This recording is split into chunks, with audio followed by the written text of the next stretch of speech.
So let's go ahead and get started, please. All right. So this is,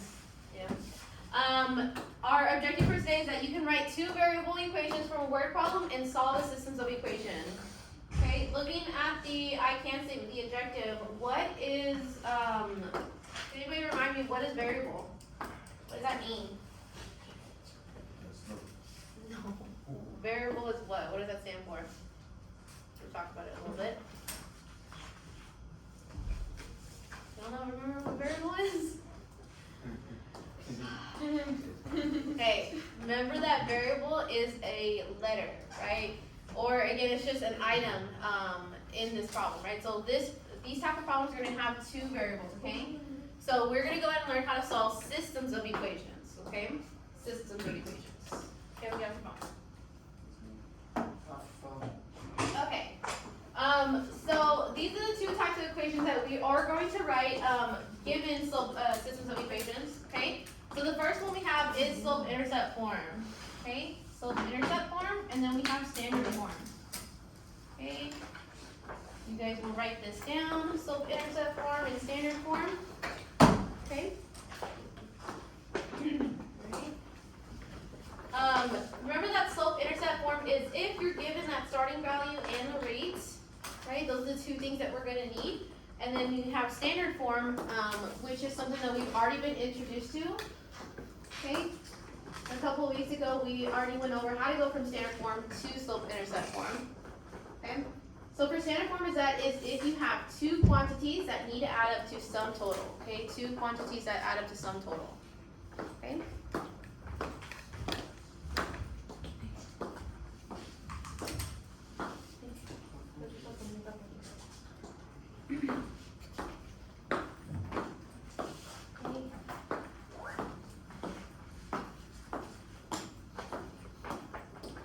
Let's go ahead and review this real quick. Okay, y is equal to mx plus b. What does m stand for? Slope. So m is slope, good. And what's b? Y-intercept, good. Okay, good.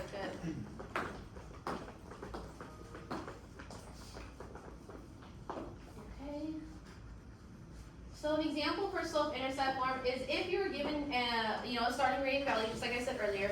An example is that if they gave us, the amount of gallons that we had started in the gas or in your tank, okay? And then it says you are also given the rate that it is consumed, okay? So you start off with, let's say you have 5 gallons of gas, and let's say that for each, mile or each hour, you're going to use, a certain amount. So again, when that number that keeps repeating, that's going to be our slope, okay? When they say the rates or it's consistent, right? And then for standard form, it says that, let's say we had an example where I was buying chips and soda at a convenience store, okay? Let's say I had a total of 6 items. I don't know how many of each I bought, okay? But I know that the cost of the chips and soda had to add up to $10, okay? So we would have to make an equation to figure out how much of each item did I buy and how much was each item. So I could say that the chips were $2 and that the soda was $1, okay? And then we can go ahead and continue that. Okay. All right. So we're going to go ahead and move on to some example problems, okay? Let's look at them together and then see what are the procedures that we need to do. Okay. So again, this is not on your paper, so I just want you guys to all look up here and tell me what I need to do, okay? So it says Alice spent $131 on sneakers and high heels. Sneakers cost $15 each and high heels cost $28 each. Okay? If she bought a total of 7 shoes, then how many of each kind of shoe did she buy? Okay, so again, I know there's a lot going on in that problem, so we want to go ahead and try to break it down. So let's go ahead and talk about that objective again. It says you have two variables, two variable equations. So we need to go ahead and figure out what are those variables. Okay, usually when we're talking about a variable and y is equal to mx plus b is going to be, x, right? So let's go ahead and figure out what is my x and y in this situation. Okay? The x is 1.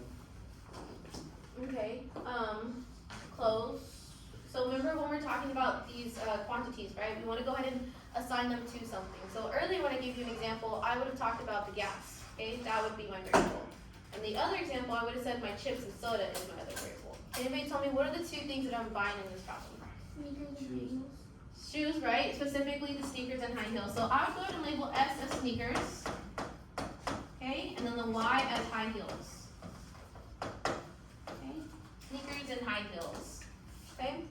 So again, now that I've already done that, we want to go ahead and look at the problem and see what do I need to underline or what do I need to box in. Okay. So just to make this easier, because there's a lot of numbers in your problem, go ahead and box in where does it say total, or box in, you know, what could be a total in this problem. Okay, so can anybody tell me what are my two totals? 131, right? Because again, this is how much that Alice spent. What's another total in this problem? Anybody tell me? 7, right? Because again, it says total of 7 shoes, right? Total of 7 shoes. Usually they will say the word total, or it will give us like a big amount of money. That's how we kind of know it's total. Okay. The next thing I need to do is go ahead and underline the important parts. What other important parts would I underline? Anybody tell me? What else do you think is important in this problem? The high heels cost $28, and what else? The sneakers cost $15. Good. Okay. So looking at all of this right here, right? Does this problem talk about rates or a starting amount? What do y'all think? No, right? So we are going to go ahead and use the standard form equation, because what I had you guys write earlier is that standard form has two quantities adding up to some total. Okay. So again, since I'm using this right here, a of x plus b of y is equal to c. Okay, I need to figure out what numbers go where, okay? So, what I always like to do is I like to write this little template, okay? I write this little template and figure out what numbers go where, okay? So again, to remind you guys, is that this C right here is always gonna be where my total goes, okay? Where my total goes, alright? So what numbers do you think are gonna go where? Can anybody tell me, what do you see repeating in this problem? Or what do you see that's kind of the same? They what? The each?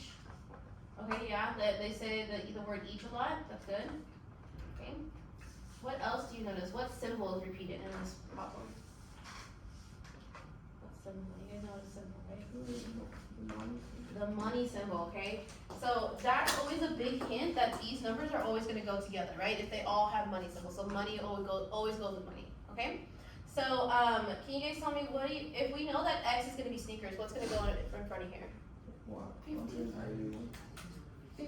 15, okay? Because again, we're saying that X is sneakers, and how much do sneakers cost? They said $15, right? So if we're saying Y is high heels, what number's gonna go in front of Y? 28. All right, and then in total, how much did she spend on all that shoes? 131. Good, 131. Okay. So again, in the beginning, we talked about systems of equations. Okay. Before we actually go into this, remember, systems of equations is going to be 2 equations. Okay. So I already have 1. Okay. Can anybody tell me what other number is left over from this problem? 7, right? We haven't used that number. Okay. So again, this is the total amount of shoes that I bought, okay? Do I know how many high heels and sneakers I bought? Do I? Yes or no? Okay, I see some yeses and some nos, right? It says that she bought a total of 7 shoes. Do I see any other numbers in my problem? No, right? So again, that means that this problem is not telling me how many sneakers or high heels I bought. We need to go ahead and figure that out by writing our next equation, okay? So what we're going to go ahead and do is we're going to go ahead and do x plus y, right? Because this is my high heels and sneakers, right? These are the only 2 things that I'm buying. And again, how much have I bought of all those shoes? 7, right? Okay, so now what I'm going to do next is I'm going to show you guys how to go ahead and put this into the calculator. And we are going to go ahead and figure out what our answer is going to be.